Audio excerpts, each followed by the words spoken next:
on va commencer. Alors, pour la récursivité, donc, on va voir d'abord la notion de récurrence. Alors, si on vous donne une suite UN, définie par UN égale 2, UN moins 1 plus 1, avec n positif. Ici, on vous demande de calculer le terme U3.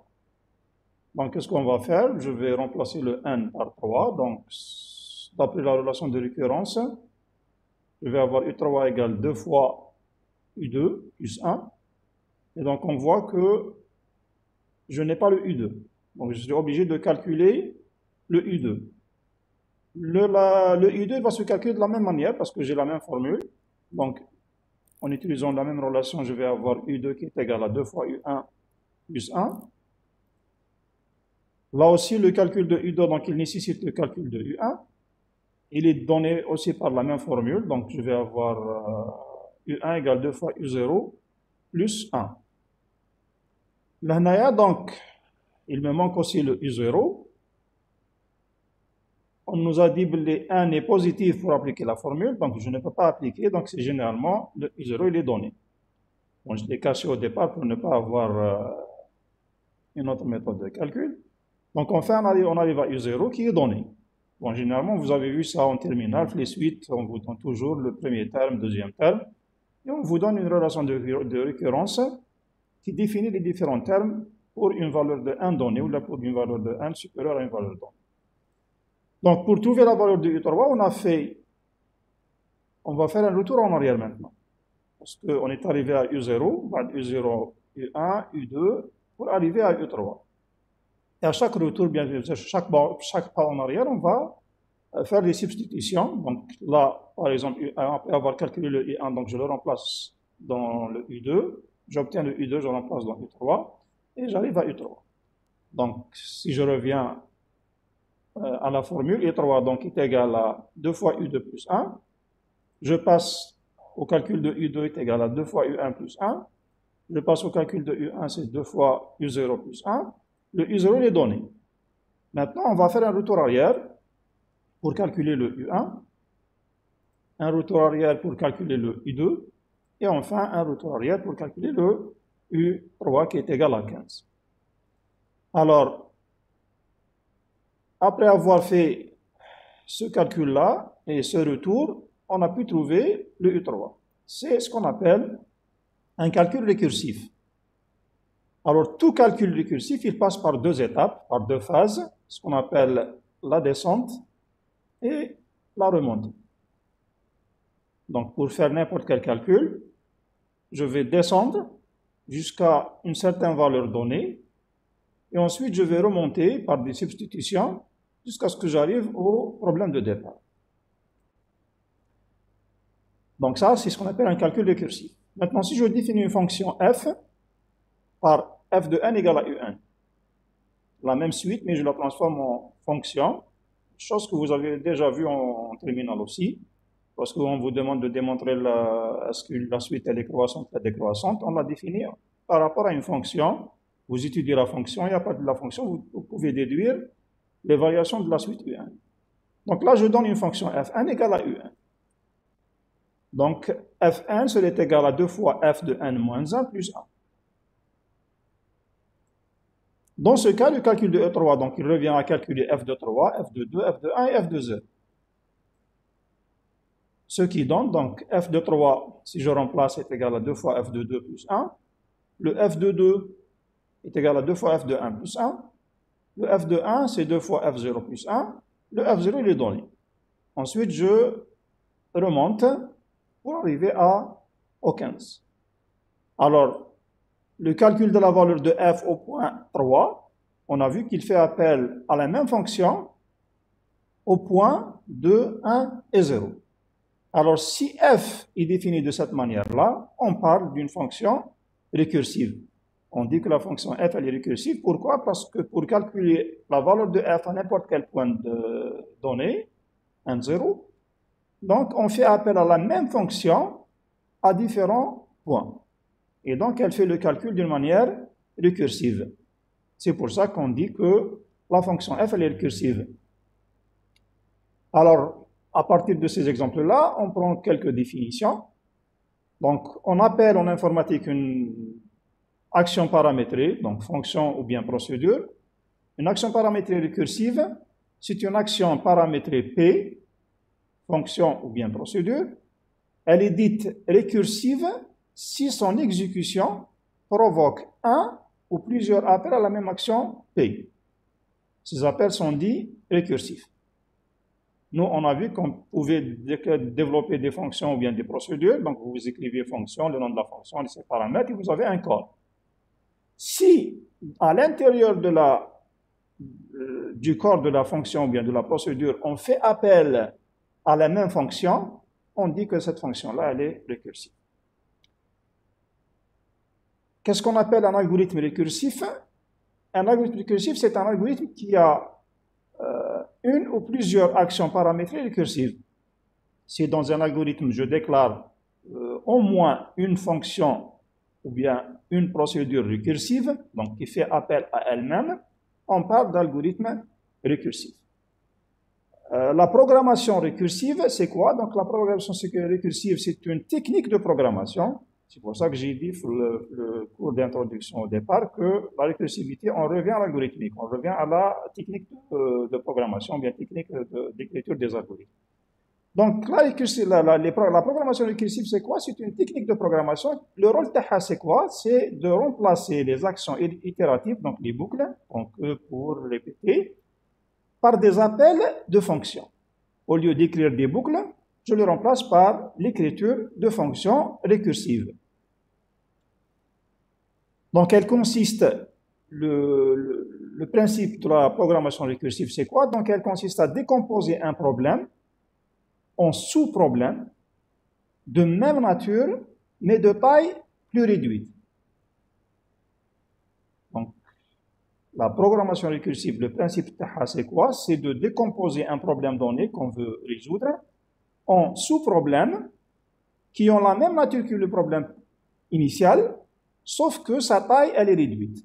Exemple, si on veut calculer la fonction f de n, qu'on a vu tout à l'heure, alors je vais dire que f de n, je vais la décomposer, puisqu'on a f de n égale 2 fois f de n moins 1 plus 1, donc c'est le double. C'est une multiplication, elle est simple. Additionner 1, c'est simple. Donc, ça revient à calculer f de n moins 1. Le calcul de f de n moins 1, il est de même nature que le calcul de fn. C'est-à-dire qu'on applique une fonction, une relation récurrente. Mais on voit que la taille du problème à la deuxième étape, il est réduit. Il est moins que 1. Donc ça, il devient n moins 1. Donc le calcul, c'est exactement la même chose. Calculer f de n moins 1, on utilise la même formule que f de n, sauf qu'ici, la taille du problème, elle est réduite. Si on passe à l'étape suivante, donc f de n moins 1 est égal à 2 fois f de n moins 2 plus 1. Donc la multiplication, c'est simple, on la connaît. L'addition, c'est simple, on la connaît. Donc ça revient à calculer f de n moins 2. Or, le calcul de f de n moins 2, c'est exactement un problème de même nature. C'est-à-dire qu'il utilise cette relation récurrente. Mais sa taille, elle est encore diminuée, elle est encore réduite. Donc on est passé de n moins 1 à n moins 2. Et si on continue de cette manière-là, donc on va arriver à un certain point, f de 0, qui est le point de la donnée initiale. Donc, c'est ce qu'on appelle la programmation récursive. Donc, son principe, c'est de décomposer le problème en sous-problèmes. Voilà la décomposition. On passe de f de n à f de n moins 1, f de n moins 2, avec des tailles réduites. Le principe de construction des actions paramétrées récursives, donc, à partir de ces définitions-là, comment on va procéder pour écrire des actions, c'est-à-dire des fonctions ou bien des procédures récursives. Le principe, c'est déterminer d'abord ce qu'on appelle les cas particuliers, appelés dans le domaine de la récursivité par les cas de base ou bien les cas triviaux, on parle de cas trivial ou des cas triviaux, qui sont exécutés directement sans appel récursif et ne nécessitent aucun calcul. Si je reprends l'exemple qu'on a introduit au départ, on a donné par exemple f de 0 est égal à 1. Sans aucune relation. C'est une définition. Par définition, on donne f de 0 égale à 1. C'est ce qu'on appelle un cas particulier ou bien un cas de base. Donc, le cas n égale à 0, s'appelle un cas de base ou bien un cas trivial. Donc la première chose à faire, lorsqu'on veut construire une action paramétrée récursive, c'est analyser le problème et voir quel est le cas particulier, quel est le cas de base qui ne nécessite aucun calcul, aucun appel à la fonction. Il est défini par une valeur constante. Deuxième chose à faire, c'est essayer de décomposer le problème initial en sous-problèmes de même nature, telles que les décompositions successives aboutissent justement au cas de base qu'on a pu détecter à partir de l'analyse du problème. Généralement, cette décomposition en sous-problèmes, elle définit une certaine relation de récurrence entre les sous-problèmes, c'est-à-dire comment passer d'une étape à une étape, comment faire la décomposition. On va déduire des relations récurrentes, et justement cette relation récurrente, elle doit converger, c'est-à-dire lorsque n tend vers l'infini, elle doit converger vers le cas de base. Si je prends l'exemple de f de n égale 2 fois f de n moins 1 plus 1, donc notre problème, il a été exprimé en utilisant cette relation récurrente. Alors je vois que la relation, elle converge. Pourquoi? Parce que lorsque n tend vers le 0 dans ce cas, donc je vais à chaque fois diminuer le n, réduire le n, jusqu'à ce qu'on arrive au cas de base. Donc, lorsque les valeurs de n changent, on est en train de converger vers le cas de base. Les paramètres de l'action, donc ces paramètres-là, de l'action paramétrée, doivent contenir une ou plusieurs variables. Bon, dans ce cas, j'ai un seul paramètre, mais il se peut qu'on ait des fonctions à plusieurs variables. Il faut que la fonction ait un paramètre, au moins un, c'est ce qu'on appelle une variable de commande. C'est elle qui permet de contrôler justement est-ce qu'on est arrivé au cas de base ou pas.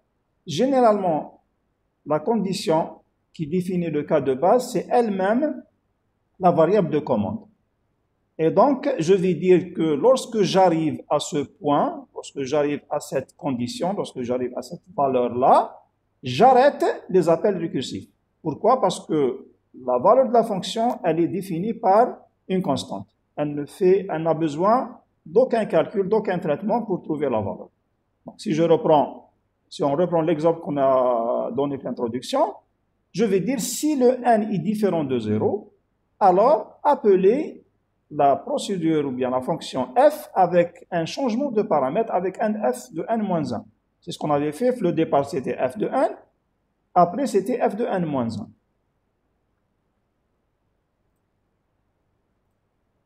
Je prends un exemple de construction d'une fonction pour calculer la factorielle d'un entier naturel. On a vu première année comment on calcule une factorielle en utilisant un programme itératif, c'est-à-dire en utilisant des boucles. Maintenant, on veut utiliser cette nouvelle technique de programmation récursive, donc elle va remplacer les boucles par des appels de fonctions. D'abord, analysons les problèmes.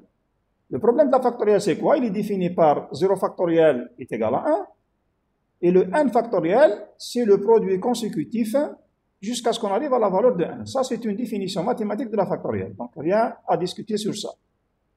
Par contre, l'analyse de ce problème, qu'est-ce qu'on va dire? On voit déjà, on a dit que la première chose à faire, c'est de détecter quel est le cas de base, de détecter quel est le cas qui ne nécessite aucun calcul. Donc, il est donné déjà par définition. On vous donne que le 0 factoriel, c'est 1. Donc, on peut considérer que le cas de n égale à 0, c'est un cas de base. Si vous avez des questions, vous les posez. Ne me laissez pas avancer. Voilà. Donc, à partir de cette définition, on remarque que pour n égale à 0, la factorielle est donnée sans aucun calcul. 0 factoriel, c'est 1. Donc, la valeur n égale à 0 peut être considérée comme un cas de base, un cas trivial. Ça veut dire qu'il ne nécessite aucun calcul. Deuxième chose à faire, il faut définir le problème sous forme de décomposition de problèmes qui ont la même nature, et généralement en définissant une certaine relation de récurrence. Alors, si je vois cette définition du n factoriel est égal au produit de 1 fois 2 fois 3 fois n moins 2 fois n moins 1 fois n, je peux remarquer que si je considère une fonction f de n égale à n factoriel, on peut voir nettement la définition du factoriel que je peux dire que f de n est égal à 1 fois 2 fois 3 fois n moins 1 fois n, qui est égal au fait à n fois ce produit-là, cette quantité, qui n'est autre que le f de n moins 1. Parce que f de x en général, la factorielle, c'est 1 fois 2 fois 3 fois 4 fois x. Donc f de n moins 1, c'est 1 fois 2 fois 3 fois n moins 1. Et donc, tout ce qui est là peut être remplacé par f de n moins 1. Et donc, on a trouvé une relation de récurrence entre le problème à une étape donnée et le même problème à une étape suivante. Donc, à une étape i, je veux calculer le f de n, je passe à l'étape suivante, est égal à n fois f de n moins 1. Et on remarque que cette relation, elle converge. Pourquoi? Parce que le n, il est en train de diminuer. Et donc, à chaque étape, il va être n moins 1 moins 1. Et on va sûrement atteindre le 0.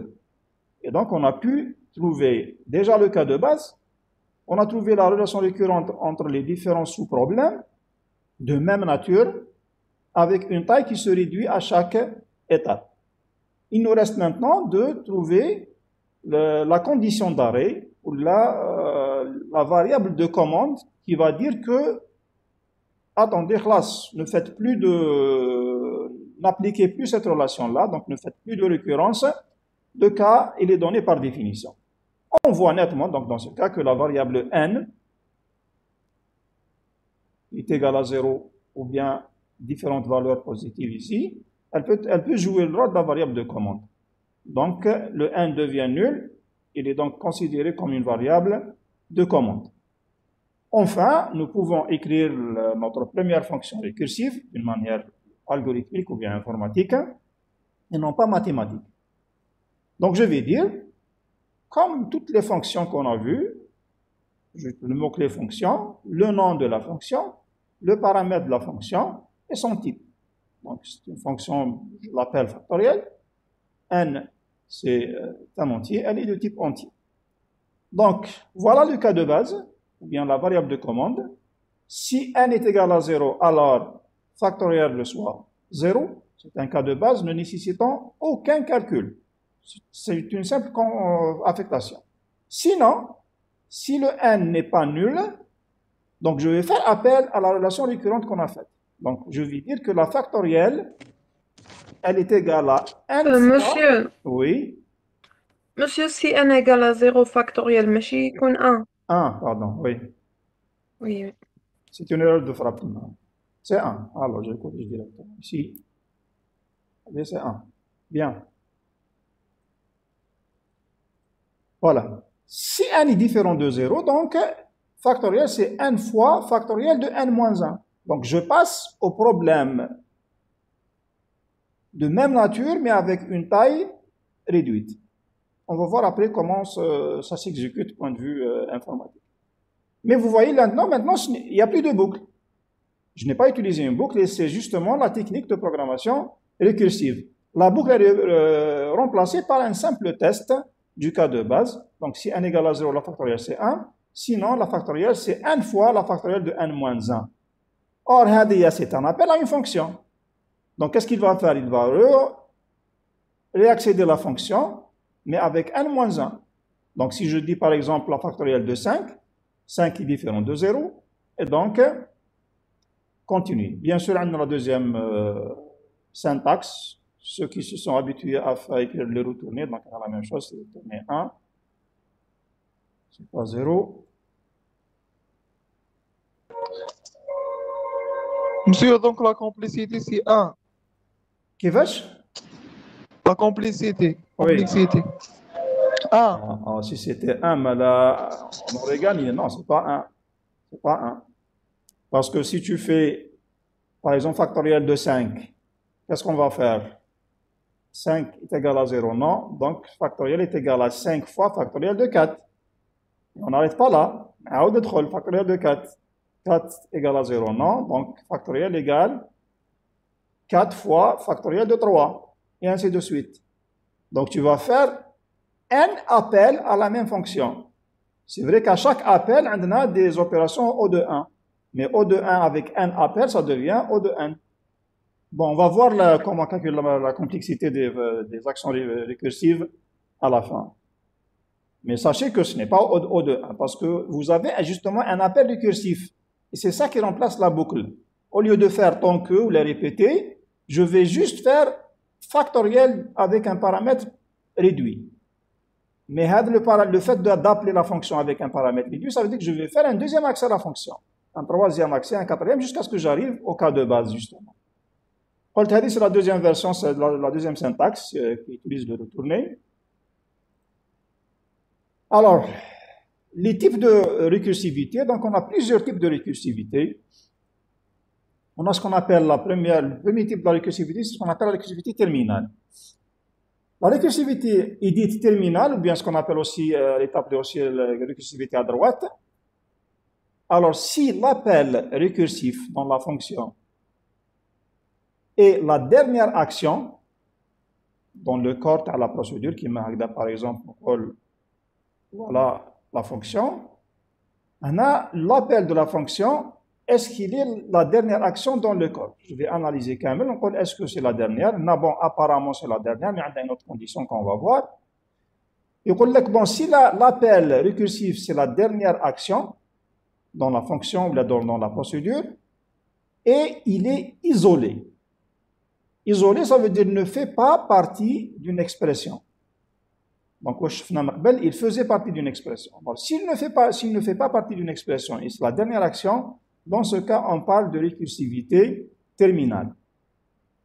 Des caractéristiques de la récursivité terminale, c'est que à la remontée, on a tout calcul récursif fait une descente ou fait une remontée. À la remontée, justement, on ne fait aucun traitement. Dans ce type de récursivité, dans la remontée, on ne fait aucun traitement. Exemple. Supposons qu'on veut calculer la somme de A plus B d'une manière récursive. Si c'était itératif, sans utiliser bien sûr l'opération A plus B. Qu'est-ce qu'on avait fait? On l'oubliait tant que I égale à 1, tant que I est inférieur à B, faire A reçoit A plus B. Je vais ajouter 1 B fois. Donc, je peux écrire les A plus B, c'est A plus 1 plus B moins 1.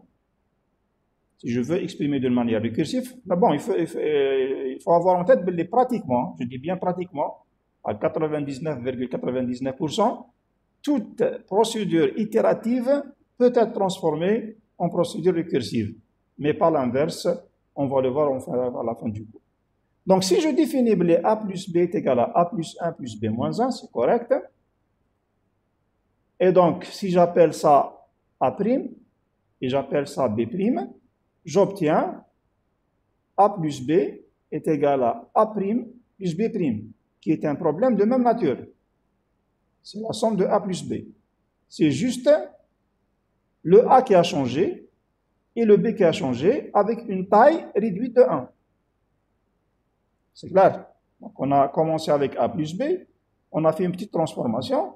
On a A plus B, c'est A plus 1 plus B moins 1. Alors, si j'appelle ça A' et j'appelle ça B', on voit qu'on est tombé sur le même problème qui est l'addition, qui est la somme de deux entiers. Mais avec une taille réduite par rapport à B. Par rapport à B, elle est réduite.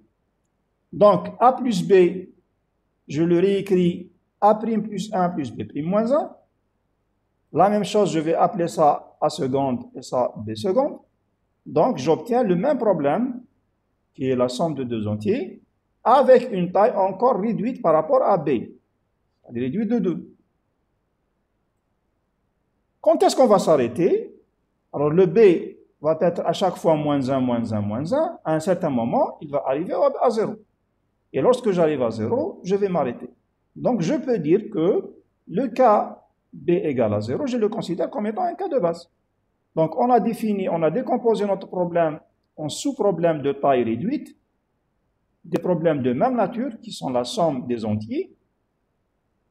Et à un certain moment, le B hada, il va atteindre le 0. Et dans ce cas, je dois arrêter la récurrence.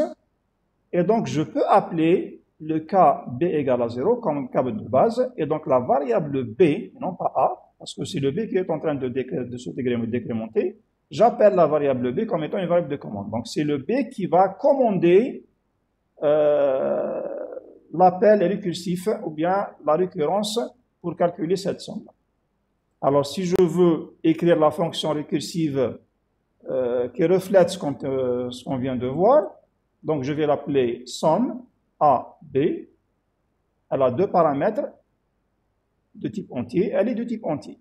Mais on a dit qu'il faut que au moins un des paramètres joue le rôle de variable de commande. Ici, ce n'est pas le A, c'est le B. On a vu que c'est le B qui va jouer le rôle de la variable de commande, donc c'est le cas de base.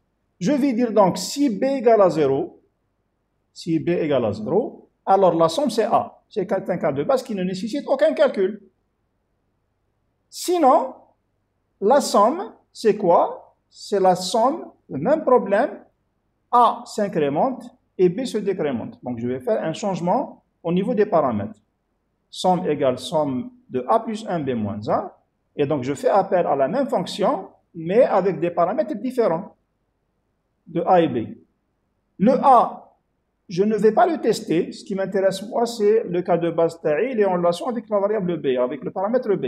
Puisqu'il se décrémente, donc à un certain moment, je vais arriver à 0, atteindre le 0. Et donc, dans ce cas, j'arrête la récurrence ou bien j'arrête les appels récursifs. Donc, là, c'est le cas de base et ça, c'est l'appel récursif. Faisons une simulation d'exécution pour A égale à 4 et B égale à 3. Qu'est-ce qui va se passer? Donc, je vais appeler la fonction, dans un programme principal, je vais appeler somme 4, 3. Il accède, est-ce que B, le deuxième paramètre, est égal à 0? Donc, je vais tester, est-ce que 3 est différent de 0? Oui. 3 est différent de 0, il n'est pas égal. Donc, je suis le sinon. Je suis le sinon, donc je vais faire appel, la somme reçoit somme de A plus 1, B moins 1. Donc, je vais faire appel à somme de 5, 2. Parce que le A, premier paramètre, s'incrémente. Le B, deuxième paramètre, se décrémente. C'est clair jusqu'à présent. Si je fais appel, donc, je vais réaccéder à la fonction. Réaccéder à la fonction avec les deux paramètres 5, 2 maintenant. Le deuxième paramètre B, c'est 2. Donc, j'obtiens, est-ce que 2 est égal à 0 ou bien différent? C'est différent, donc je suis toujours dans le sinon. Je suis dans le sinon, donc je vais faire appel à la même fonction somme, mais avec des paramètres qui ont changé. Le A s'incrémente et le B se décrémente. Donc, le A devient 5 plus 1 qui est égal à 6 et le B devient 2 moins 1 qui est égal à 2. Je fais appel donc de nouveau, et c'est ça la récurrence, on est en train de faire une récursivité. Donc, j'appelle somme de 6, 1 et le deuxième paramètre B est égal à 1. Est-ce qu'il est différent de 0 ou bien égal? Il est différent. Il est différent, donc je suis dans le sinon. J'appelle la fonction avec les paramètres maintenant 7, 0. Oui. Depuis la récursivité à droite, j'ai perdu la connexion. Bon. Alors, هذه la récursivité à droite. On est en train d'expliquer la récursivité. La récursivité à droite, ça veut dire que je vais l'expliquer au fur et à mesure. Regarde. C'est un exemple de récursivité à droite. On va voir واش معناتها. Bon, ما قبل شفت la somme, le factoriel, donc là, on a une somme. Une somme, donc, on est en train de faire l'exécution, on est en train de faire un déroulement, comment ça s'exécute. Donc, on a dit 4, 3, il appelle 5, 2, il appelle 6, 1, il appelle 7, 0. On ندخل donc à la fonction 7, 0. Le deuxième paramètre, est-ce qu'il est nul ou bien différent de 0? Il est égal à 0. S'il est égal à 0, donc, je vais faire le cas d'arrêt. Donc, j'arrête les appels récursifs. Donc, ça y est, la somme, c'est égal à A. Donc, elle est égale à 7. Alors ça, c'est la descente. On est en train de descendre. Parce qu'on a dit que chaque calcul récursif fait une descente ou fait une remontée. La descente, donc on est en train à chaque fois de changer les paramètres. Maintenant, la remontée. La remontée, on voit que je ne fais aucun calcul après l'appel de la fonction. Donc, à partir de là, je donne directement le résultat. Puisqu'il n'y a pas d'opération ou bien de traitement après l'appel, on parle de récursivité terminale. Comment on la connaît? On la connaît, c'est lorsque l'appel récursif, c'est la dernière action dans le programme, ou bien dans l'algorithme, et en plus, elle doit être isolée, ça veut dire qu'elle ne fait pas partie d'une expression. Et on voit là, par exemple, la somme A plus 1, B moins 1, elle est isolée. Mais on a multiplié, ou bien moins, ou bien plus, ou bien n'importe quoi. C'est juste un appel isolé. Il n'est pas en relation avec d'autres, il n'y a pas d'expression dans la partie de l'appel récursif. Donc, c'est un cas de récursivité terminale. Donc, si c'est une procédure ou bien une fonction où il n'y a aucune action après l'appel, donc sinon, voilà, c'est l'appel, après l'appel, il n'y a rien.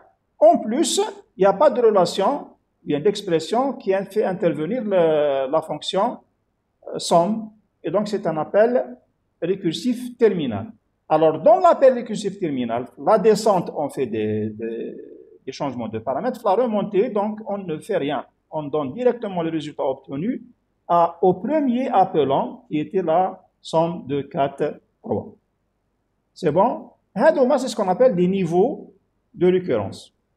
Le niveau 0, donc, il se fait au niveau du programme principal, le premier appel, dans le programme principal. Maintenant, là, c'est les récurrences. Niveau 1 de la récurrence, niveau 2 de la récurrence, niveau 3, et niveau 4, c'est la fin. Donc, là, lorsqu'on va revenir, la remontée, niveau 3, il n'y a aucun calcul, niveau 2, il n'y a aucun calcul, niveau 1, il n'y a aucun calcul, je reviens au niveau 0, donc je donne le résultat au programme principal, et je vais dire que la somme de 4 plus 3, elle est égale à 7. Le deuxième type de récursivité, c'est ce qu'on appelle des récursivités non terminales, ou bien ce qu'on appelle des récursivités à gauche. Alors, dans ce cas, le résultat de l'appel récursif, il est utilisé pour réaliser un traitement à la remontée. Donc, dans ce cas, l'appel récursif, comment le reconnaître? Donc, ou bien que l'appel récursif n'est pas la dernière action, donc il y a des actions après l'appel, ou bien, ou les deux, il n'est pas isolé. Il n'est pas isolé, ça veut dire que l'appel hadaya, ou bien l'expression de la fonction récursive, fait partie d'une expression lors de l'appel. Ainsi, la fonction exécute des traitements à la remontée, donc elle s'appelle non terminale ou bien à gauche. Exemple. Je reprends le même exemple. La somme de A plus B, mais maintenant, je vais l'exprimer d'une autre manière. On va dire que A plus B, je peux dire qu'il est égal à 1 plus A plus B moins 1. Vous êtes d'accord? Donc, A plus B, je peux l'écrire 1 plus A plus B moins 1. Le moins 1 à le 1 ou le 0, donc A plus B. C'est correct. Alors, si je suppose que B moins 1, c'est un B', donc ça devient 1 plus A plus B'. Alors, je vois là qu'il y a le même problème de la somme, mis à part le 1, j'ai le même problème de la somme avec une taille réduite de 1 sur la variable B. Il y a un 1 en plus, c'est pas grave. L'essentiel, on a dit qu'on va décomposer en sous-problèmes de même nature. Donc là, il y a un autre problème. 1 plus, je connais. A plus B', c'est un problème de même nature que mon problème initial. C'est la somme de deux entiers. En ajoutant 1 à chaque étape. Donc je vais dire, hadaya, je vais le résoudre de la même manière. Donc je vais dire que c'est 1. Le 1 du premier niveau, je le laisse. Maintenant, je vais transformer le A plus B' à 1 plus A plus B' moins 1. Et donc, j'obtiens aussi le même problème si je remplace le B' moins 1 par B seconde. Je vais avoir 1 plus 1 plus, là, il y a le même problème initial. C'est la somme de deux nombres, deux entiers. Mais avec une taille réduite de 2. Parce que le B, il est en train de se décrémenter, il est en train de diminuer. Quand est-ce que je vais m'arrêter? La même chose, on va s'arrêter lorsque B est nul. Si B devient nul, j'arrête l'opération. Et donc, le B, c'est une variable de commande, et B égale à 0, c'est un cas de base. Alors, si je veux écrire maintenant cette expression, ou bien développer ce développement-là, je vais l'exprimer sous forme de fonction algorithmique, je vais dire que la fonction, elle devient somme de AB toujours. Je vais dire toujours si B égale à 0, alors somme égale à A, c'est le cas de base. Sinon, la somme, on a vu qu'on l'a décomposée à 1 plus somme, le A dans cette version ne change pas, mais le B se décrémente. Donc si on voit, c'est vrai que la somme, l'appel, c'est la dernière action dans la procédure, dans la fonction. On fait appel, l'appel récursif, c'est la dernière action, mais je vois qu'il est combiné avec le 1. Donc on dit que cet appel-là n'est pas isolé, il est lié ou bien utilisé dans une expression. C'est le principe de l'isolement. La dernière fois, la version précédente, il n'y avait pas de 1+, il y avait juste l'appel, donc il était isolé. Dernière action plus isolé. Là, c'est vrai que c'est la dernière action, il n'y a pas d'action après, donc à ce niveau, la dernière action, pas d'action après, donc elle est récursive terminale, mais puisqu'il y a l'opération là, 1+, donc ça ne devient plus isolé, et donc dans ce cas, c'est une récursivité non terminale, ou bien à droite. Si on reprend la même exécution pour A égale à 4 et B égale à 3, donc j'appelle au niveau 0, dans le programme principal, j'appelle ma fonction somme 4, 3, donc j'accède à la fonction. Le B, le deuxième paramètre, est différent de 0, donc je suive le sinon. Je suive la descente, donc qu'est-ce que je fais? La somme, elle est calculée par cette formule-là maintenant. C'est 1 plus la somme avec un appel récursif. A ne change pas, mais le B se décrémente. Donc c'est 1 plus somme de 4, 2. Le A, c'est toujours 4. Par contre, le B, il devient 2. Donc j'ai fait appel, ce qui fait que je vais réaccéder à la fonction. Le deuxième paramètre B est égal à 2. Est-ce qu'il est nul? Non, il n'est pas nul, donc je suis le sinon. Donc la même chose, je vais faire un appel récursif avec une expression 1 plus somme de 4, 1. La même chose, donc je fais appel à une fonction récursive, je fais un troisième accès, je teste le B, le deuxième paramètre, il est différent de 0, donc je suis le sinon, je fais encore un appel avec cette expression-là, donc 1 plus somme de 4, 0. C'est un appel, donc je fais un quatrième ou bien un cinquième accès. Je trouve que le deuxième paramètre B maintenant, il est nul. Et donc, je suis le alors. Le alors, qu'est-ce qu'il me dit? Il me dit que la somme, c'est A. Là, voilà. La somme est égale à A. Maintenant... Monsieur, Oui. Oui. tu peux répéter, monsieur, s'il vous plaît. Tu Pas veux? compris. Tu peux répéter, monsieur, s'il vous plaît. Je répète, ok. Quand le premier appel, c'est la fonction Tana. Le premier appel, c'est le niveau 0, il y a le programme principal. La première fois que j'appelle à la somme, je fais appel à la somme, donc je vais faire appel avec les paramètres d'entrée, les A4 et B égale à 3. Donc j'entre avec 4, 3. Nedkhol la fonction. La fonction, je fais un test du deuxième paramètre. Le deuxième paramètre, c'est quoi? C'est le 3. Donc je vais voir est-ce que 3 est égal à 0 ou non. Je trouve qu'il est différent de 0. S'il est différent de 0, on est sinon. Le sinon, donc somme, le résultat, est égal à quoi? Est égal à 1 plus somme. La même fonction, donc c'est un appel récursif. Avec quel paramètre? Le même A, mais le B, il s'est décrémenté. Je vais soustraire 1 de B. Donc, le calcul de la somme, le sinon, il est donné par la formule HD. C'est 1 plus somme de 4, 2. Le A ne change pas, le B c'est B-1, donc 3 moins 1 c'est 2. Mais là, c'est comme on l'a vu la suite tout à l'heure, l'exemple que j'ai introduit dans le cours. La somme de 4, 2 n'est pas connue. Donc, je vais faire un deuxième appel. ندخل somme de 4, 2.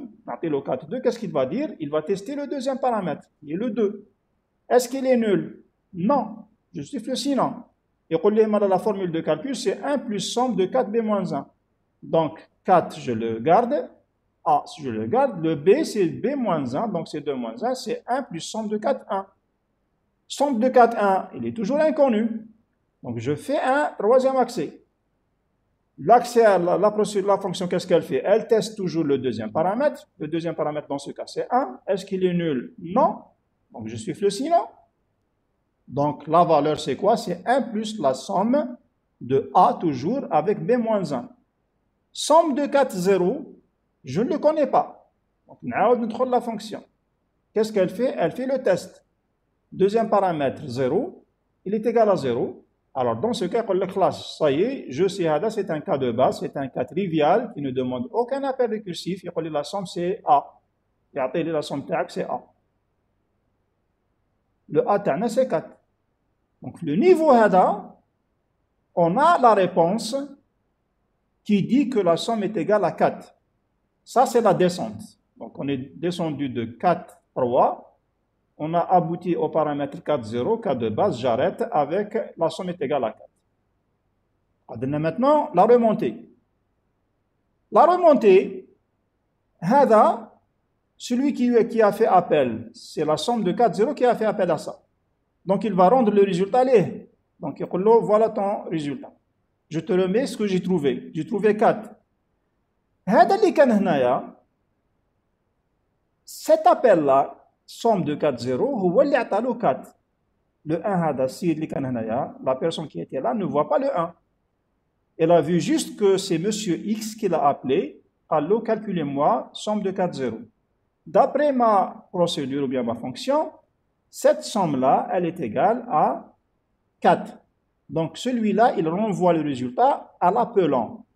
Qui est-ce qui a appelé? C'est 104.0. Maintenant, celui qui contrôle ce niveau-là, il dit, attention, le résultat, ce n'est pas 4.0 tout seul, mais il est additionné à 1. Donc, c'est somme égale à 1 plus 4, qui est égal à 5. Donc, à ce niveau-là, j'ai fait un traitement à la remontée. C'est le principe de la récursivité non terminale, ou bien à droite. Donc, à la remontée, on fait des calculs. Voilà. Maintenant, HADA, qui est-ce qui a fait appel? C'est somme de 4, 1 qui a fait appel à ça. Donc, l'ordonnateur de HADA, il doit rendre maintenant le résultat à l'appelant. Donc, HADA, lorsqu'il a fait le traitement à l'intérieur local, parce que l'appel, il sait que le résultat il doit être ajouté à 1.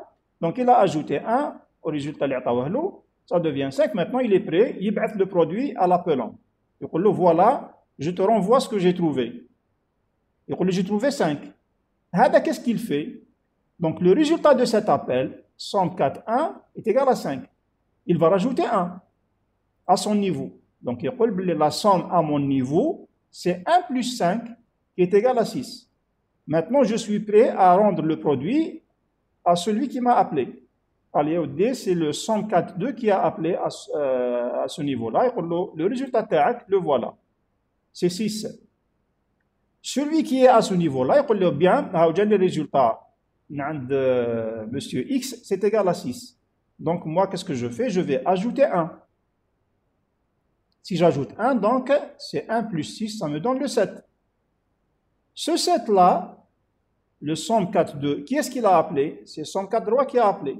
Donc, il a dit, voilà le résultat. Je te donne le résultat qui est égal à 7. Hada, c'est le premier appel. Donc, il va reprendre le résultat qui est égal à 7 directement sans faire bien sûr aucun calcul parce que c'est lui qui a donné tous ces ordres-là. Alors, qu'est-ce qu'on remarque là, ce type de récursivité? C'est qu'à la descente, bon, je suis en train de faire le traitement normal, mais tout à l'heure, on avait trouvé le 7 ici, et on a dit qu'il n'y avait aucun traitement après, donc j'ai envoyé directement le 7 à l'appelant initial. Par contre, vous voyez, on est en train de calculer à chaque fois, de faire un traitement avant de rendre le résultat. C'est comme si Vous donnez par exemple, vous allez corriger les copies d'une section. Au premier enseignant, il va corriger l'exo 1. Donc, on a la l'exo 1. Il fait appel au deuxième enseignant, il va corriger l'exo 2. Il corrige l'exo 2, donc il va en principe ajouter la note de l'exo 1. Il va le troisième enseignant, il va corriger l'exo 3. Donc, lorsqu'il corrige l'exo 3, il donne la note de l'exo 3. Il rejette voilà l'exo 3, voilà la note. Qu'est-ce qu'il va faire? Il va corriger l'exo 2. Donc, pour le moment, la note, c'est l'exo 2 plus l'exo 3. Il rejette la note. Et ainsi de suite. Qui dit le final, c'est le chargé de cours. Il a fait la récap, il a récolté quand même les notes, exo 1, exo 2, exo 3. Il fait la somme. La somme, donc il affiche les notes. C'est clair. Donc, chaque enseignant, il met de la note TAO, il fait la somme, il met de la note TAO, il fait la somme, il met de la note TAO, il fait la somme. C'est le principal, il ne va faire que l'affichage. C'est clair, récursivité non terminale. Donc, vous avez un traitement à la descente et un traitement à la remontée. Et le principal, c'est qu'il y a un traitement à la remontée, on ne donne pas directement le résultat. C'est clair? C'est bon, j'avance? Oui, monsieur. Celui qui a posé la question sur la récursivité terminale et non terminale. Donc, terminal, le traitement me cache. Le 7 نطلع directement. Donc, il n'y a aucun traitement après l'appel récursif. La récursivité non terminale, il y a des traitements après l'appel à faire. Comment ça se fait? On va voir après en détail. Il y a ce qu'on appelle le troisième type de récursivité, c'est ce qu'on appelle la récursivité multiple. Alors, la récursivité est dite multiple si l'action récursive contient plusieurs appels récursifs, au moins deux. Au moins deux.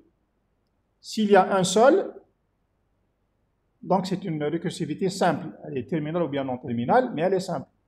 On dit qu'elle est multiple lorsque vous avez plusieurs appels récursifs à l'intérieur de la fonction. Il compte au moins deux. C'est-à-dire qu'on 2, 3 et plus, mais minimum 2. Il y a qu'un fait un seul appel récursif, donc elle n'est pas multiple, elle est simple.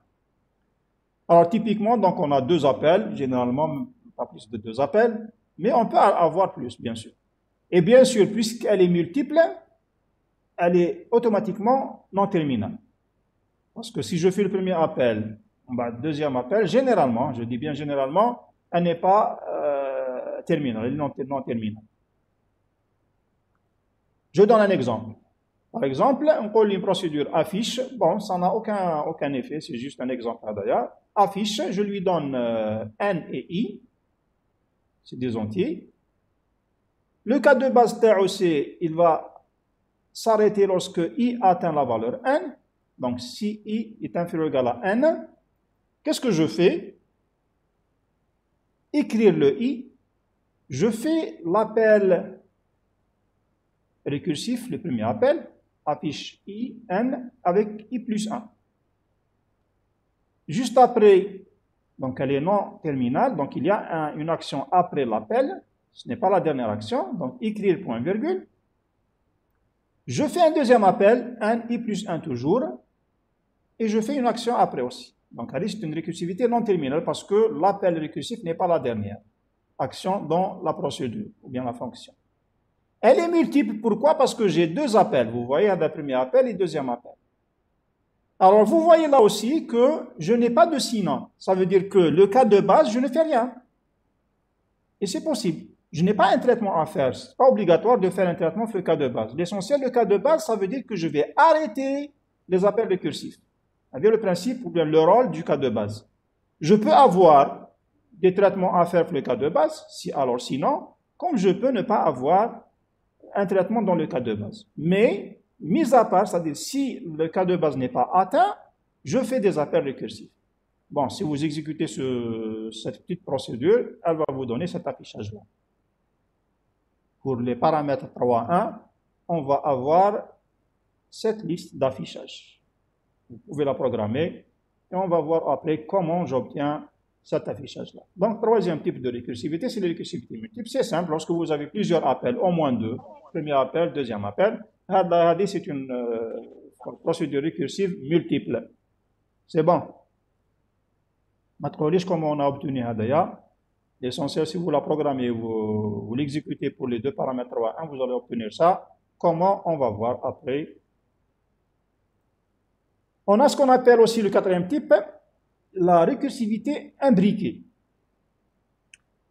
La récursivité imbriquée, ça veut dire que l'appel récursif, il est à l'intérieur d'un autre appel récursif. Quand je mets à l'intérieur, ça veut dire les paramètres.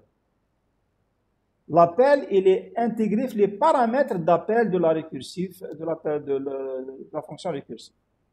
Le meilleur exemple qu'on pose pour la récursivité imbriquée, c'est ce qu'on appelle la suite d'Ackermann. Elle est définie mathématiquement de cette manière-là. A de Mn est égal à n plus 1 si m est nul. Il est égal à A de... Oui. A de Mn est égal à A de M moins 1 si n est nul et m est positif. Et enfin, il est égal à A de M moins 1.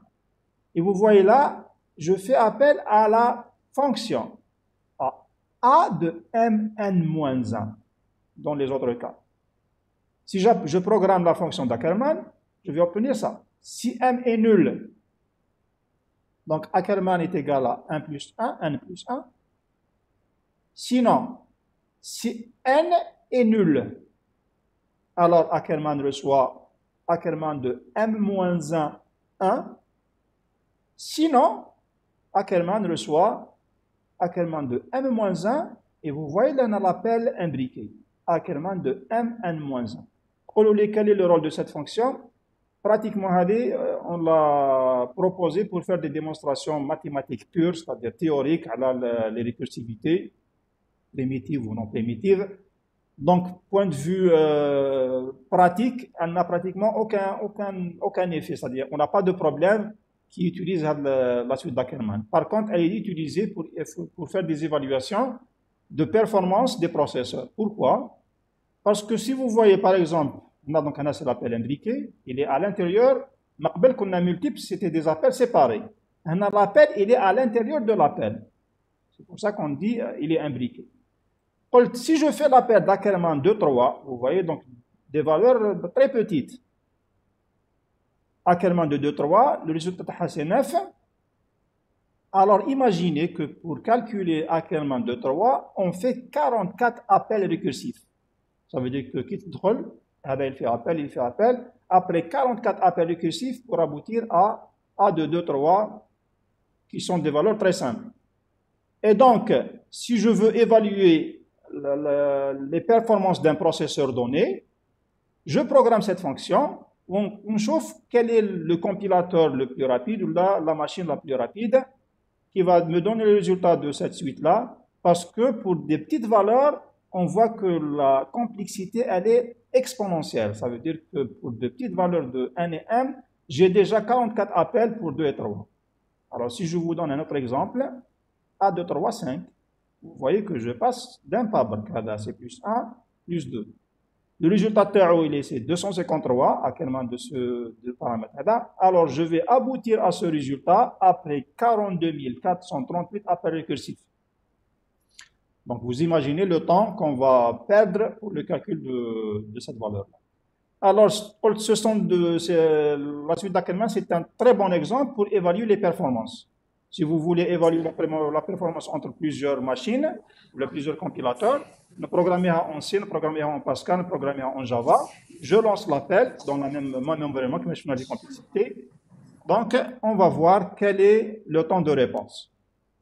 C'est par exemple A35, il y a 42 400. Bon, si j'augmente, ça va augmenter. Hein. À un certain moment, vous pouvez vous bloquer, c'est-à-dire le système peut se planter à cause du nombre élevé des appels récursifs, donc des opérations à exécuter. C'est juste un exemple pour voir qu'est-ce que c'est que l'appel imbriqué. Ça n'a aucun, pratiquement, j'ai fait des recherches documentaires sur la suite d'Ackermann, pratiquement elle n'est pas utilisée dans des cas pratiques, sauf qu'elle est utilisée dans des cas d'évaluation des performances des compilateurs, des machines, des processeurs, ainsi de suite. Monsieur, tu peux répéter? Répéter quoi? L'exemple, j'ai un problème de connexion. L'exemple qu'on a هذا, c'est un des exemples de la récursivité imbriquée. Récursivité imbriquée, واش معناها? Ça veut dire que l'appel n'est pas séparé. كما شفنا في la récursivité multiple, عندك premier appel, deuxième appel, troisième appel, ainsi de suite. Imbriqué, l'appel il est à l'intérieur de la fonction elle-même. Donc si je programme, c'est par définition, c'est la définition mathématique de la suite d'Ackermann. Si je la programme, donc je vais traduire, c'est-à-dire l'avantage de la programmation récursive, c'est que ça ne nécessite pratiquement aucune analyse. Ce que vous trouvez comme analyse de relation récurrente, vous la mettez en question, c'est tout. تكتبها sous forme algorithmique. Donc, si m égale à 0, Ackermann c'est 1 plus 1. Donc, si m égale à 0, Ackermann c'est 1 plus 1. Sinon, D'accord, c'est bon, monsieur. c'est bon. Donc, c'est une traduction Oui, directe. وقلت هذا c'est l'avantage de la programmation récursive. C'est que ما عندك والو ما تخلط والو. Elle est très simple l'écriture تاعها. Pourquoi? C'est juste une transformation de l'écriture mathématique en écriture algorithmique. Oui, merci. ainsi de suite. La suite d'Ackermann, la complexité elle est exponentielle, vraiment exponentielle. Ça veut dire qu'elle croît très rapidement. Vous voyez que pour 3, 5, on passe à ça. Pour, si vous donnez par exemple, c'est pas 4, 6 ou là, ça se peut que je comme je la réponse parce que fait des millions, plutôt des milliards d'appels récursifs. Autre type de récursivité, on parle de récursivité directe et récursivité indirecte. Alors, lorsque la fonction fait appel à elle-même, explicitement, on parle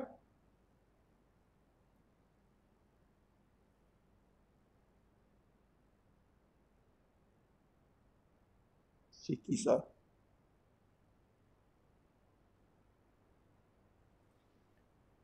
Lorsqu'une action fait appel à elle-même, explicitement, dans sa définition, on parle de récursivité directe.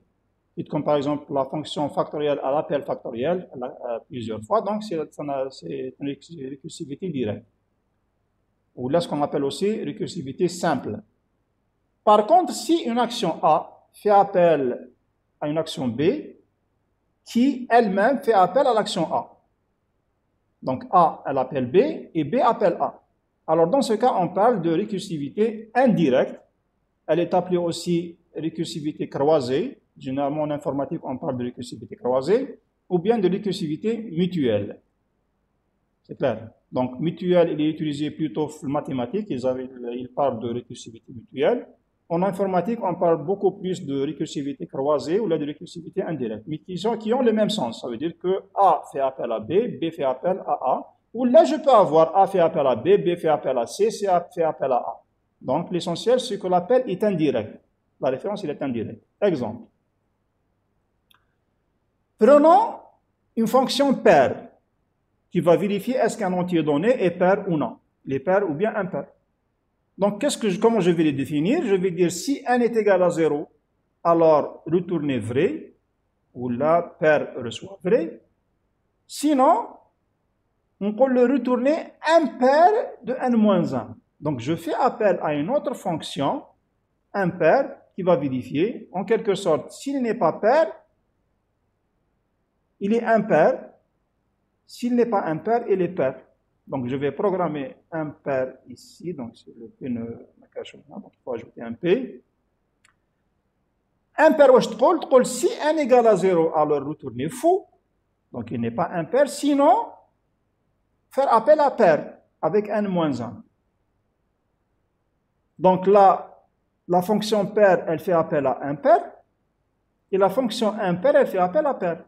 Donc, A fait appel à B et B fait appel à A. Alors, dans ce cas-là, dans cette situation, on parle de récursivité indirecte, ou bien récursivité croisée, ou bien récursivité mutuelle. Exemple d'exécution. Supposons qu'on veut vérifier est-ce que n égale à 3 est pair, ou là, est-ce qu'il est impair. Donc, si j'utilise la fonction pair, je vais commencer donc le programme principal, je vais appeler pair. Pair, qu'est-ce qu'elle fait? Elle va vérifier est-ce que c'est nul? Non. Donc, elle fait appel à un pair, mais avec n-1. Donc, elle fait appel à un pair avec 2. Un pair, qu'est-ce qu'il fait? Il va vérifier est-ce que le paramètre est nul. Il n'est pas nul. Donc, qu'est-ce qu'il va faire? Il va faire appel à un pair, mais avec n-1. Donc, il va faire appel à paire de 1. Paire, de nouveau, elle va tester est-ce que le paramètre est nul. Non, il n'est pas nul. Donc, il va faire appel à impair avec moins 1. Donc, il va faire impair de 0. Impair, qu'est-ce qu'il fait? Il va comparer. C'est 0, oui. Donc, si c'est 0, impair, c'est faux. Parce que l'impair, il a dit, quand il a testé le paramètre, si le paramètre est nul, il va retourner faux. C'est une récursivité non terminale. Donc, il va remettre faux au premier appelant. Il dit que tu voulais chercher est-ce que 3 est pair ou bien impair. J'ai le résultat, c'est faux. Il n'est pas pair. Tu veux savoir est-ce qu'il est pair ou non? Il n'est pas pair. Si je veux savoir est-ce qu'il est pair ou impair en utilisant la deuxième fonction, impair, donc ça se fait de la même manière. Donc impair, il va tester, 3 est différent de 0, donc il va faire appel à pair de 2. Tester le 2 n'est pas nul, donc il va faire appel à impair de 1. Tester le 1 est différent de 0, donc faire appel à pair.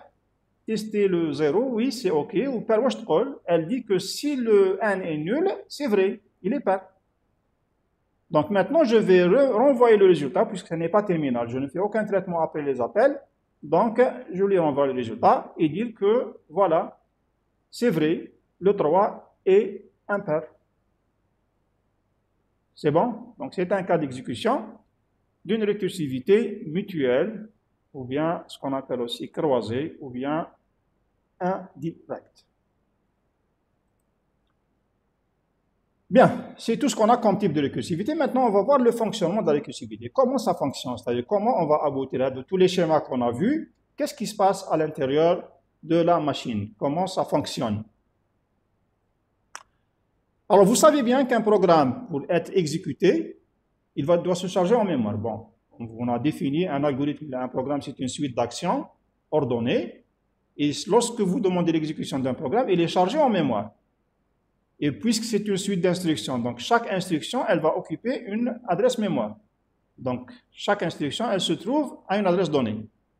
Là, on l'a vu déjà l'année passée, que ce soit en algorithmique, ou là, vous l'avez vu en structure machine, le dernier chapitre, parce que vous avez vu la machine pédagogique. Donc, vous avez vu que les instructions d'un programme, ils sont chargés en mémoire. Chaque instruction est dans une adresse donnée. Et à chaque fois, donc, je fais appel à l'exécution. Lorsque le programme fait un appel à une fonction f, le système, qu'est-ce qu'il fait? Lorsqu'on est en train d'exécuter le programme, à un certain moment, je fais appel à une fonction. C'est un sous-programme. Donc, qu'est-ce qu'il fait? Il va sauvegarder l'adresse de retour. On a si on est à l'adresse x, la prochaine adresse c'est x plus 1. Je dois faire la machine pédagogique. Qui est-ce qui est dans l'adresse d'exécution? C'est le compteur de programme, le compteur ordinal, le PC. Donc, le cycle, si vous vous souvenez, le cycle recherche de n'importe quelle action, on pointe l'adresse mémoire et on incrémente le PC pour aller la prochaine fois à la deuxième action. Donc, qu'est-ce que fait le système d'exploitation lorsqu'il exécute un programme qui fait appel à une fonction ou à un sous-programme? Il va sauvegarder l'adresse de retour. La prochaine fois, on va x plus 1. C'est l'adresse de l'instruction qui suit l'appel. Ainsi que les valeurs de variables locales. Parce que je vais quitter le programme. Faire appel à une fonction, ça veut dire qu'on va quitter le programme. Et si je quitte le programme, je dois sauvegarder tout l'état actuel. Je suis, les variables taou'i, elles ont ces valeurs-là, c'est ce qu'on appelle le contexte. Et je dois revenir à l'adresse suivante. De telle sorte qu'au retour, qui commence le traitement du sous-programme, je dois récupérer quand même mes valeurs. Le contexte, et je dois me brancher vers l'action qui suit. L'action suivante, l'adresse de retour. Maintenant, si la fonction f, elle-même, elle appelle une autre fonction g, ça veut dire qu'au niveau de f maintenant, le principal, f elle fait appel à g, donc au niveau de f, il va faire la même chose. Car il doit sauvegarder l'adresse de retour dans f, et sauvegarder le contexte de la fonction f, de telle sorte que lorsque je reviens de g, je me retrouve. Donc j'étais dans telle situation. Donc je vais sauvegarder le contexte. Et l'adresse de retour après le retour de g. Et il peut y avoir plusieurs. Le programme principal fait appel à F, F fait appel à G, G fait appel à H, ainsi de suite. Et donc à chaque fois, on va sauvegarder le contexte et les adresses de retour. Comment gérer tout ça? Donc on voit là la nécessité des piles. Le système ne peut pas gérer cette situation sans utiliser une pile. Ça veut dire en F principal, je fais appel à F. Donc on dit, voilà, tu sauvegardes le contexte, tu le mets dans une pile. F fait appel à G, donc je sauvegarde le contexte de F, donc j'empile. G fait appel à H, donc je sauvegarde le contexte de G, j'empile. Au retour, le premier retour c'est quoi? Retour à G. Donc lorsque je dépile, je ne fais pas mes caractéristiques des piles, c'est que le dernier entrée, c'est le premier sorti. Donc G est le dernier qui a fait appel, donc c'est le premier qui va avoir la restitution du contexte pour qu'il continue son travail. Et où est le G? Donc je dépile le contexte de G, je dépile le contexte de F. Il fait son travail, je fais le contexte du programme principal et je continue. Donc si je veux simuler en exécution, soit un programme P fait donc des actions, action 1, action 2, à une certaine adresse, il fait appel à une fonction F, ou après il continue. Donc on a des actions des actions après, ça ne nous intéresse pas. Là, je veux juste simuler, faire une simulation de ça. Donc, à une adresse A1, je trouve l'action 1. À une adresse A2, je trouve l'action 2. À une adresse A3, je trouve un appel. À une adresse A4, je trouve une action 4. Donc, je commence l'exécution. L'appel, je dois me quitter maintenant le programme. Avant de quitter le programme, qu'est-ce que je vais dire? Voilà, j'utilise une pile. Initialement vide, init pile. Je vais sauvegarder l'adresse de retour. Donc, au retour, je dois continuer le programme à partir de l'adresse A4. Donc, on peut sauvegarder moi. La prochaine fois, maintenant, je vais revenir parce que je me suis arrêté à A3. A1, A2, je les ai exécutés, ça y est. Maintenant, je suis à A3. La prochaine fois, je vais retourner à partir de A4. Donc, je vais dire au système, sauvegardez-moi l'adresse de retour qui est A4. Et attention, au retour de A4, je dois avoir mon contexte inchangé. Ça veut dire que je vais sauvegarder le contexte de P. Donc, les résultats, les variables locales que j'ai ici, tout ça, je dois les sauvegarder. C'est ce qu'on appelle un contexte. Maintenant, je suis prêt, classe. J'ai sauvegardé le retour, j'ai sauvegardé mon état actuel dans une pile. Je me branche vers la fonction F. La fonction F, elle-même fait des actions, et à un certain moment, elle fait appel. Donc, j'exécute F1, action F1, action F2, sans problème. Je suis en train d'exécuter, et vous voyez là que je me suis déconnecté du programme principal P. Classe, j'ai oublié le P. Le processeur, la machine, elle est monoprocesseur. Donc, je peux P et fonction F en même temps. Donc, elle sauvegarde des retours pour la fonction F. Donc, le processeur maintenant, il est attribué à la fonction F. Il a exécuté ce qu'il faut, il a un appel. Alors, il dit attention, la prochaine fois, je vais aller F4. Donc, quand je vais quitter pour traiter la fonction G, je dois retourner à ça. Donc, je vais sauvegarder l'adresse de retour à F4 et je vais sauvegarder mes résultats. C'est ce qu'on appelle le contexte de F. Donc, je vais sauvegarder le contexte de la fonction F. Là, je suis prêt. Je n'ai rien perdu, donc je vais me brancher vers la fonction F. Alors, la fonction G, pardon. La fonction G, bon, pour le moment, c'est la dernière, ne fait aucun appel. Donc, qu'est-ce qu'il fait? Il exécute. Lorsqu'on arrive à la fin, là, tu as terminé. Maintenant, je vais dire, où est-ce que je vais retourner? C'est ma pile qui a la mémoire. Donc, il dit maintenant, dépilez-moi le contexte de retour et l'adresse de retour. Tu dois retourner à F4. Quel est l'état actuel de l'environnement? Il est le contexte. Donc, toutes les variables qu'il y avait là, elles sont récupérées. Donc, je me branche à l'adresse F4. Je continue mon exécution à partir de F4. La pile, mais elle fait des éléments. Donc, moi, je continue. Je trouve fin de la fonction. Et donc, fin de la fonction, je reviens à la pile. Est-ce qu'il y a... Je ne sais pas. Le processeur, il n'a aucune idée. Donc, l'état de retour, il est sauvegardé dans la pile. Et pour les voir, l'état de retour, tu dépiles le contexte. Donc, toutes les variables que tu as programmées, je les restitue. Et je vais revenir où? On peut le voir là, tu dépiles, voilà ton adresse de retour. Tu vas retourner à A4. A4, donc il va se brancher à A4. Il continue l'exécution jusqu'à la fin. La pile, elle est vide, donc je n'ai aucun autre traitement à dépiler. C'est bon. C'est dans le cas où les fonctions sont différentes. Ça veut dire qu'on a un appel à f, on a un appel à g. S'il y a récursivité, ça veut dire que l'appel hada, c'est la même fonction. On va voir un exemple. Cas récursive. Supposons que j'ai un programme P, le même. À un certain moment, il fait lire A, lire N. On va faire afficher N. On va après écrire N, et ainsi de suite. On va exécuter avec A égale à 5 et N égale à 2. Là, on va avoir les sorties. On va voir les sorties, qu'est-ce qui s'affiche. La même chose qu'on a, je vais commencer une lecture, donc il y a un affichage, lecture de A, lecture de N, on va introduire A égale à 5 et N égale à 2. Vous suivez? Parce que je n'ai aucun écho. Bien. On a l'exécution des lectures, donc rien d'affiché. Je saisis là 5, je saisis 2, donc les mémoires à l'adresse de A fait à 5, l'adresse de A fait à 2. Je trouve un appel d'une fonction. Pour le moment, je ne sais pas est-ce qu'il est récursif ou pas. Bon, le compilateur y arrive parce qu'il fait de la première passe. Donc c'est un appel récursif.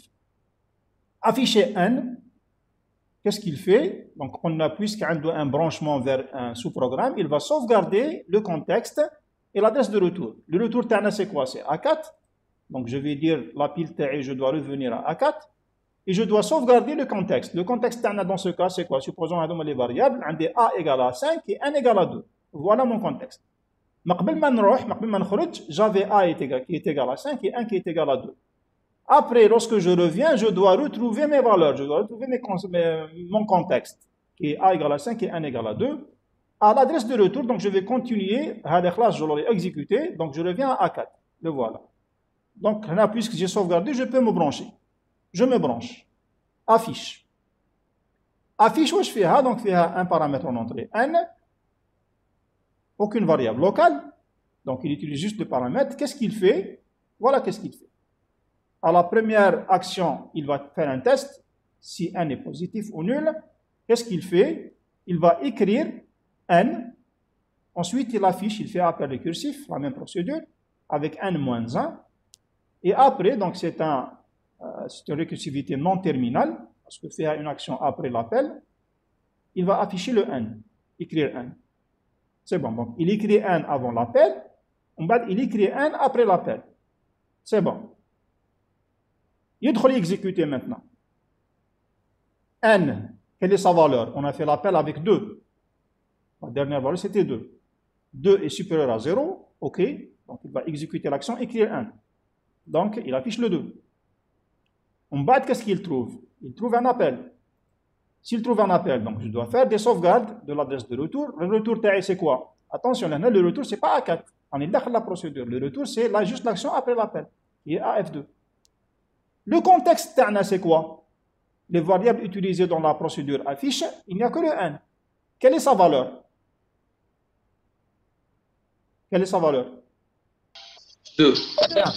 Donc, j'empile le 2. Très bien. Le contexte sauvegardé, l'adresse de retour sauvegardée, je peux me brancher maintenant. Me brancher où? Vers la même procédure, parce que je fais appel récursif.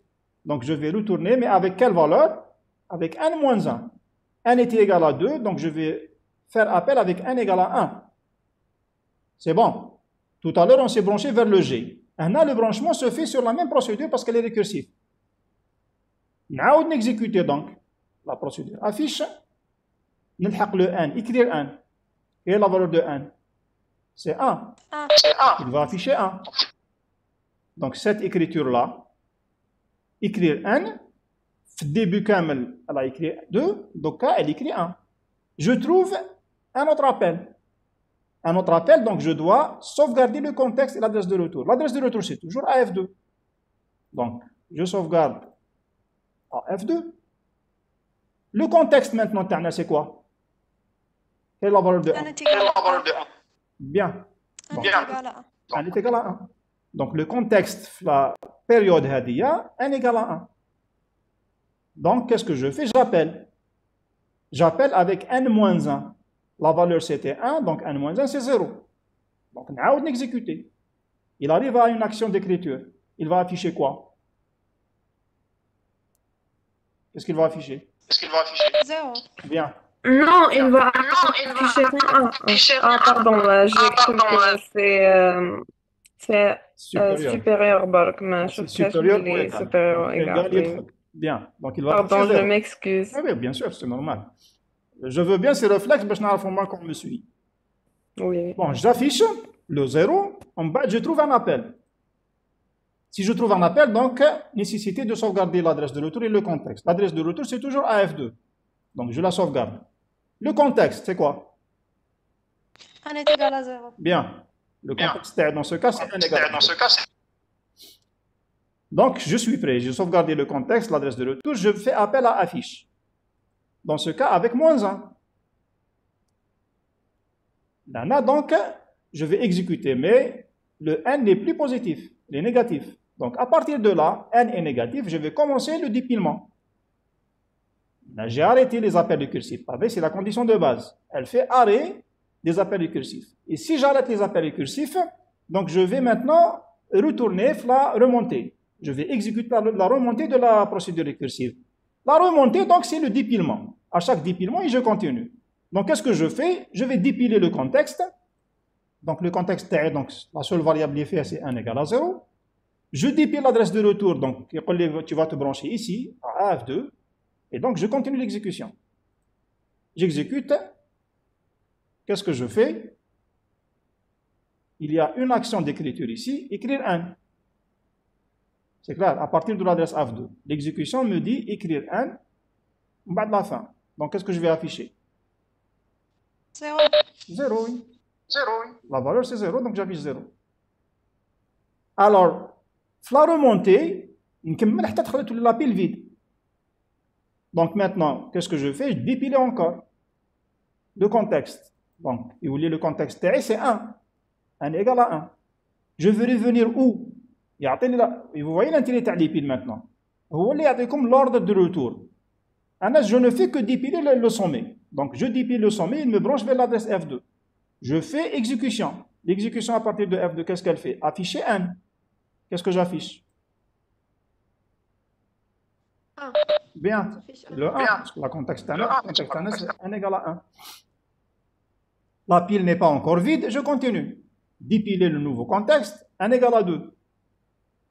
Je me branche où? Dépilez-moi l'adresse de retour, et c'est toujours AF2. J'exécute. Qu'est-ce que je fais? Afficher le 1 aussi. J'affiche quoi? Le 2. Bien. Affiche le 2. Donc on affiche le 2. La pile n'est pas encore vide. Dépiler. Attention, là on a dépilé maintenant un contexte d'effet 1 égale à 2 et 1 égale à 5. Mais l'essentiel, un contexte fait 2 variables, je restitue 2 variables. Le fait plusieurs, je restitue plusieurs. Donc je vais restituer tout le contexte que je trouve. La pile ne peut pas savoir où on est. L'essentiel, j'ai trouvé un contexte, je te le donne. Allez, maintenant, donnez-moi l'adresse de retour. Attention, l'adresse de retour, c'est A4. Ce n'est pas AF2. Donc, qu'est-ce que je fais? Je vais me brancher, quand tu as la fin, je vais me brancher à A4. Et je continue mon exécution. Mon exécution, elle dit afficher N. Donc, qu'est-ce que je vais afficher? 2. Le contexte est 1 égale à 2. Est-ce que j'ai besoin de A? Non. Bon, le contexte a A. Si je veux manipuler le A, donc il y a le A اللي كان مقبل كامل. Et donc, vous voyez que l'affichage, ou bien l'exécution de cette tâche, elle affiche 2, 1, 0, Hadoma. C'est cette écriture-là, elle l'a fait la descente. Elle affiche 0, 1, 2, Hadaya, la remontée, lorsqu'on faisait des dépilements. Et à la fin, il va afficher le 2, Hada. C'est un affichage qui concerne le programme principal, ça n'a rien à voir avec la procédure récursive. Donc la procédure récursive Hadia, qu'est-ce qu'elle fait réellement? Je lui donne un n, elle va m'afficher un affichage décroissant suivi d'un affichage croissant. De n à 0, ensuite de 0 à 1. Bon, ça n'a pas d'intérêt vraiment. Mais on voit comment on exécute des procédures récursives. C'est bon? Et bien sûr, là, la pile elle est vide, donc je continue mon programme principal d'une manière ordinaire. Voilà. Maintenant, pour la récursivité terminale. Si je reviens sur ça, si je veux rendre Hadia terminale, qu'est-ce que je dois faire comme modification? Si je dois rendre cette... La deuxième, نحوها. C'est clair. Si je veux rendre cette procédure récursive terminale, je devrais enlever l'action qui vient juste après l'appel. Et donc, l'appel sera la dernière action dans la procédure. Mais si je fais ça, bon, je peux exécuter normal. Qu'est-ce qui va se passer? L'action AD n'existe pas. Ça veut dire que le 1 AD ne sera pas affiché. Il restitue le contexte, mais je ne l'ai pas utilisé.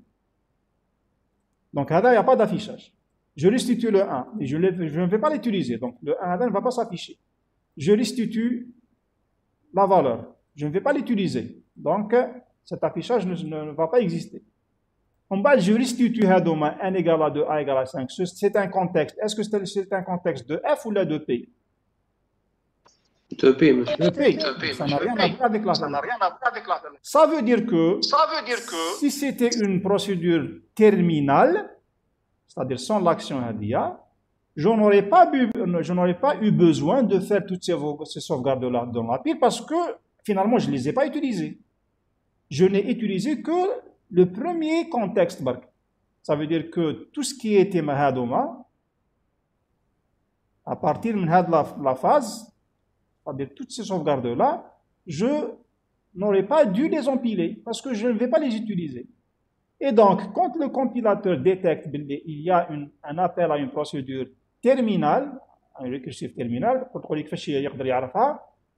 allez le voir lorsque vous allez étudier le module de compilation l'année prochaine, Inch'Allah, un compilateur, il fait ce qu'on appelle la première passe, il joue un programme كامل, il fait une analyse syntaxique, sémantique, ainsi de suite. Il joue la deuxième passe, il fait l'exécutable.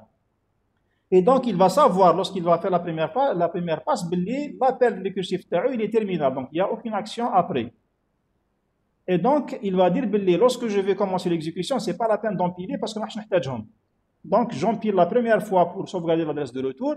Une fois que puisqu'il n'y a pas d'action, directement. Donc, il fait les affichages avant, parce que c'est avant l'appel. Mais avant l'appel, je n'ai pas besoin de sauvegarder parce qu'à chaque fois, on dit N-1, N-1, N-1. Donc, j'affiche le 2, 1, 0. Mais à la remontée, je ne fais rien. Donc, ce qui est en bleu sera enlevé. Il affiche le 2 bar.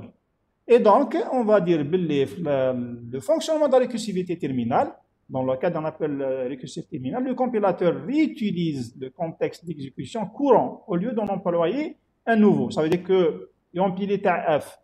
La prochaine fois, mais si on empile à le deuxième niveau, troisième niveau, il va juste faire un remplacement.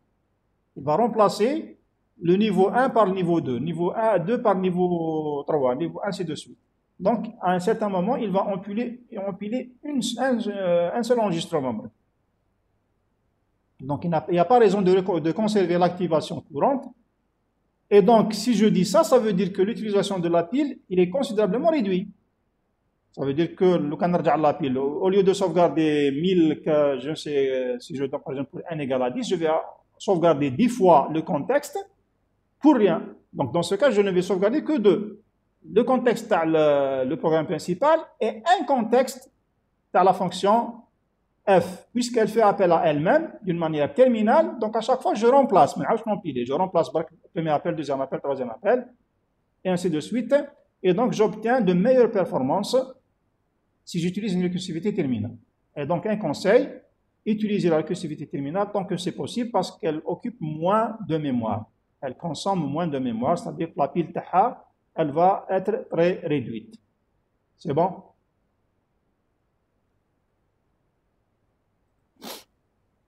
Oui, monsieur.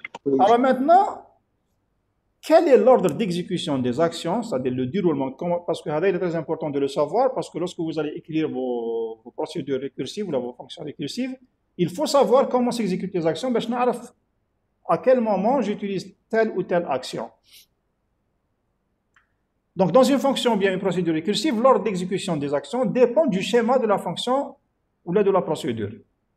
Généralement, le schéma général d'une fonction récursive ou d'une procédure récursive est le suivant. l'action récursive, le nom de les paramètres. Entre début et fin, je peux trouver une action avant le test. Action 0. Hadouma, c'est obligatoire. J'ai le cas de base, c'est-à-dire la condition d'arrêt. Si condition vérifiée, alors j'ai une action, j'ai l'appel récursif, j'ai l'action 2. Sinon, j'ai l'action 3 et je peux avoir une action 4 après le test.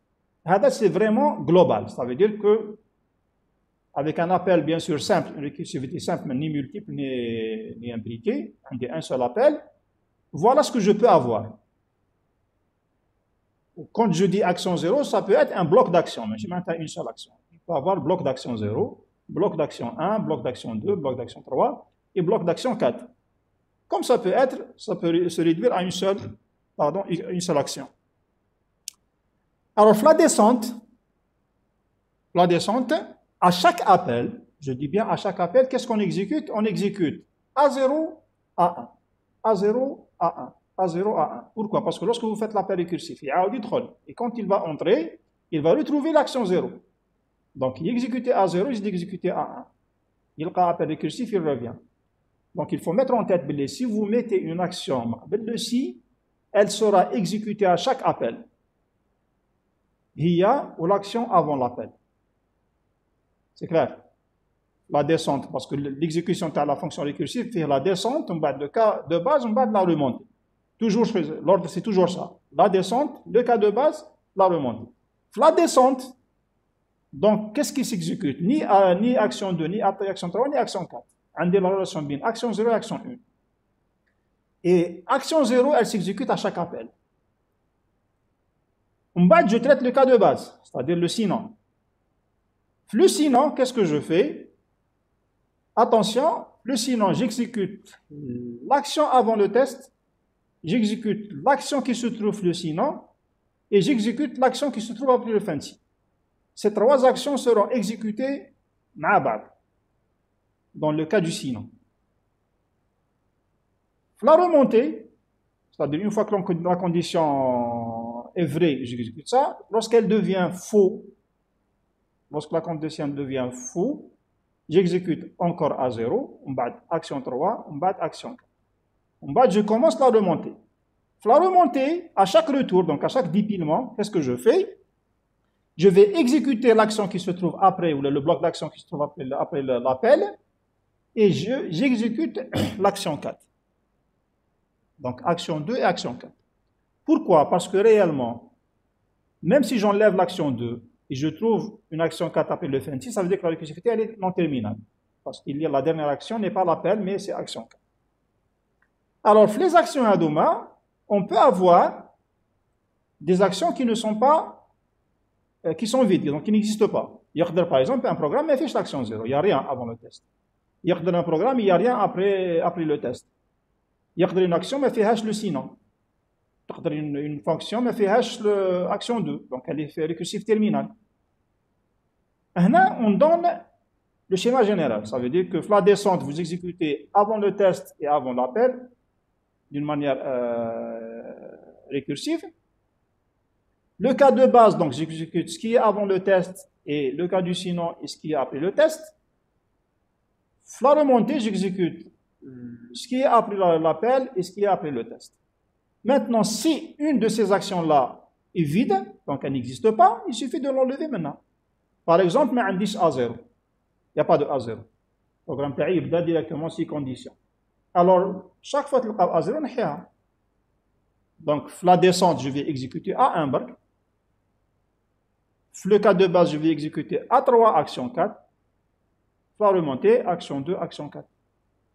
Donc, donc il y avait A0 au niveau de la descente et au niveau du cas de base. S'il n'y a pas de A0, je l'enlève ici. L'exécution m'est bench. Supposons que je le A4. Donc là où il y a A4, les exécutions, je l'enlève. Donc j'enlève A4 ici, A4 de là. Ça veut dire que si l'action TACOM elle est de ce type-là, si condition, alors action 1 récursive, action 2, sinon action 3. Voilà ce que je fais. La descente, je n'exécute, à chaque appel, j'exécute action 1 barque. C'est l'action qui se répète. Le cas de base, je n'exécute que A3, parce qu'il n'y a pas d'autre action, j'exécute A3. Pour la remontée, je n'exécute que l'appel, l'action après l'appel récursif, qui est action 2. C'est simple. Donc, il faut mettre en tête, si vous avez des actions avant ou après, donc ils vont apparaître pour la descente, pour le cas de base, pour la remontée. S'il n'y a pas, donc maintenant, si j'enlève l'action 2, qu'est-ce qui va se passer? La descente, j'exécute action 1, le cas de base, j'exécute A3, la remontée, qu'est-ce que je fais? Si on enlève action 2, qu'est-ce qu'on fait par remontée? Monsieur, tous les terminaux. Bien. Tous les terminaux. Vous voyez que tous les terminaux, donc on ne fait rien. Alors si j'enlève action 2 maintenant, donc et si j'enlève action 2, ça veut dire qu'à la remontée, je ne fais rien. Ça devient fuseau vert. Et c'est exactement la définition d'une récursivité terminale. Ça veut dire qu'il n'y a pas d'action après l'appel. Et c'est pour ça que ce n'est pas la peine d'empiler parce que je ne fais rien. C'est bon. Exemple, soit la procédure test suivant. Donc, test. En entrée, je lui donne un n. Par exemple, l'action 0 TI, c'est écrire n. Donc, écrire action 0, c'est n. J'affiche le n. C'est-à-dire l'action 0. Maintenant, si n est différent de 0, alors, l'action avant le test, c'est l'action 1. J'affiche toujours le n. Bah, j'appelle ma procédure avec n-1. Ensuite, je fais une écriture, l'action 2 terminale, on a action 2. J'affiche toujours le n. Sinon, j'ai l'action 3, j'affiche toujours le n. Et après, action 4, j'affiche toujours le n. Alors, l'exécution de cette action-là, qu'est-ce qu'il va faire? Si je donne n égale à 3, qu'est-ce qu'il va afficher? Tant que c'est différent de 0, il va exécuter A0, A1, A0, A1, A0, A1. C'est ça. Il hack le cas de base. n égale à 0. Donc, il va exécuter A0, A3, A4. En bas de la remontée, il va exécuter A2, A4, A2, A4 jusqu'à ce que la pile devienne vide. Donc, l'exécution de cet algorithme-là, bon, je l'ai programmé en C, qu'est-ce qu'il va afficher? Donc, on voit pour n égale à 3, la descente. Donc, il va exécuter A0, A1. Action 0, action 1. Et يدخل بال2, action 0, action 1. يدخل بال1, action 0, action 1. C'est ce qu'on avait vu. On va avec le cas de base. Donc là, c'est la descente.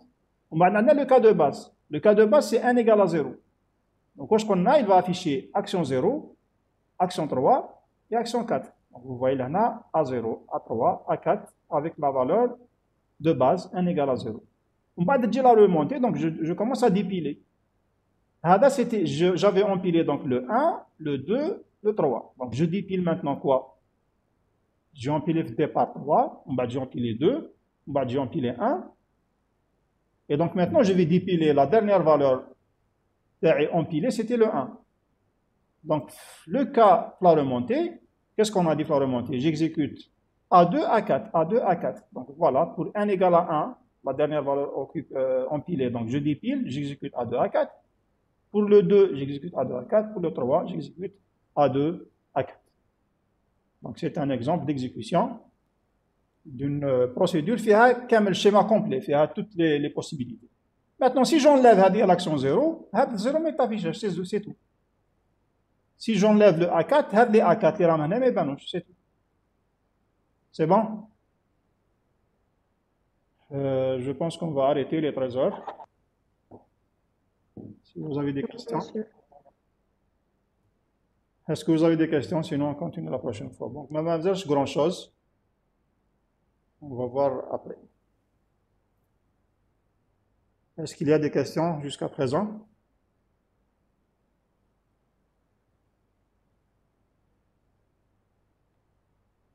Voilà, donc jeudi, Inch'Allah.